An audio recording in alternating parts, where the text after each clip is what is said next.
Okay. If you die in the game, you die for real. What? Really? Okay. Sometimes things are born, they live, and then they stop. Forever. What? Oh my god! If we die in the game, we die for real! Yeah, I'm just gonna keep that tabbed.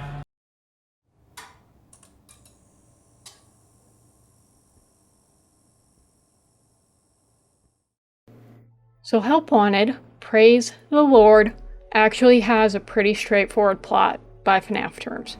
We have a fairly solid idea of what's going on, there's minimal confusing timeline nonsense, and we know who's who and what's what. For the most part.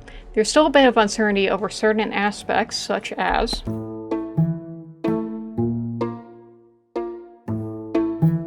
so this scary looking bastard is called Malhare, but what is he exactly? We don't know much about him, other than the fact that he appeared after the devs scanned in some old chips provided to them by Fazbear Entertainment. Most people think he's William's ghost, but I personally disagree. Why? Number 1, timeline. If Help Wanted is pre-Pizza Simulator, as Fazbear Entertainment was no longer a corporate entity at the end of that game, it can't be William because he's still around out in the real world. And if it's post-Pizza Sim, as the Scrap Baby plush implies, then it still can't be William because being burned at the end of Pizza Sim would have ruined the effects of the remnant. Number 2, code.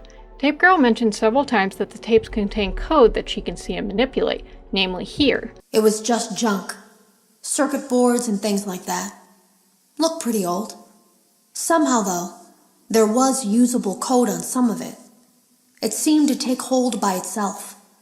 Things started changing. But then, he started appearing. At least that's what Jeremy said. Unless codes come with built-in JavaScript, it wouldn't make much sense for this thing to be purely supernatural.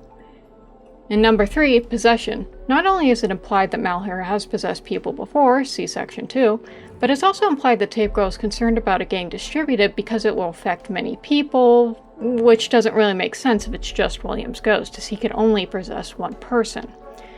Fazbear Entertainment's weird behavior also supports the idea that it's not William. They gave the chips to the devs to help with pathfinding, which isn't even how pathfinding works, and later tore up the place presumably looking for said chips.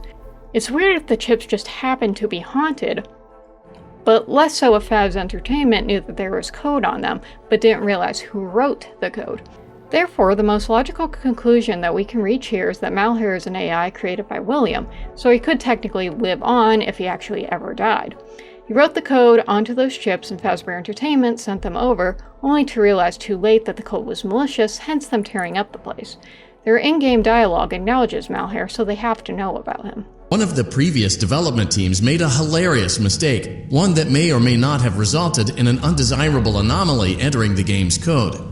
Please accept that statement as our full legal disclaimer and absolution of responsibility and potential harm to you. Some people seem to think that Malhare has to be a ghost because he's able to possess people, but this ignores that it only seems to be able to merge with people if they are wearing the headset, as demonstrated by the possession ending and with Jeremy, who we'll get to in a moment. I'm not saying it can't have any supernatural elements to it. Maybe the remnant for all the kids had an effect on it, which would certainly explain this teaser. I'm just saying it's unlikely it's a single person spirit. And you know, there's always this line.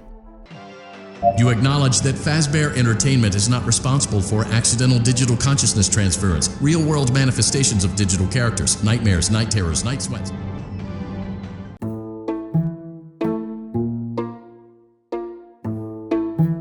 Someone was possessed before you started beta testing. How do we know this? Because Tape Girl knows Malhare's trying to merge with someone, implying it already did once before. But with who? He doesn't even jump anymore. Nothing scares him. He just stands there like he's talking to someone. Jeremy is our most likely candidate. His strange behavior after playtesting, such as nightmares, lack of sleep, and lack of eating, point to the game having an effect on him. The supply room was lit. I didn't even notice Jeremy standing in the testing room as I walked past. The supply room was so bright, glowing from all the way down the hall. The big thing is this later tape, which describes a Halloween mask on the floor along with ink. The ink was not actually ink, however. Tape Girl says that it looked black, quote unquote, in the darkness, meaning that it wasn't actually black, and therefore probably wasn't ink.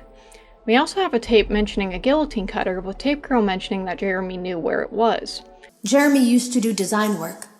I guess that's how he knew it was there. And finally, we have a tape concerning a lawsuit that happened in this building. As the tape ends, she mentions how Jeremy tried to warn them about Malhare, suggesting Jeremy and Malhare had something to do with the lawsuit. The obvious solution is that Jeremy was possessed by Malhare. The Halloween mask on the floor is likely a mask resembling its face, given that it is already a costume. The guillotine cutter was used to hurt someone, hence the ink/blood, and Jeremy not only had blood on him, but he was also the only one who knew where the guillotine cutter was.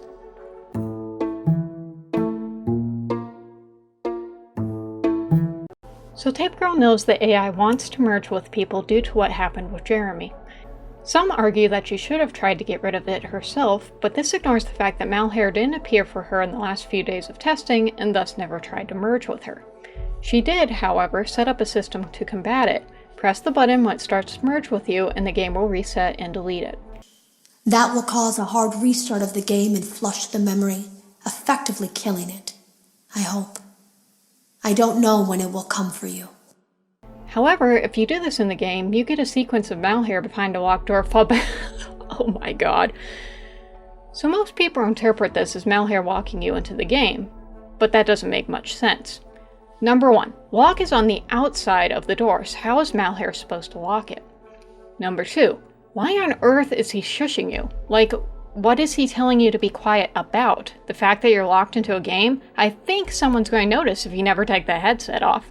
And thirdly, you're not locked in at all. You're free to move around per the usual. The only thing that changes, oh my god.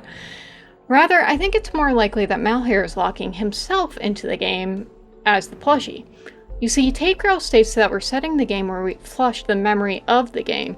In other words, it will delete Malhare when it resets because he's a foreign piece of code. But you know what isn't a foreign piece of code? The Spring Bonnie plush. He turned himself into the plush intentionally so that when the game resets, it will recognize him as something that is supposed to be there and thus won't delete him.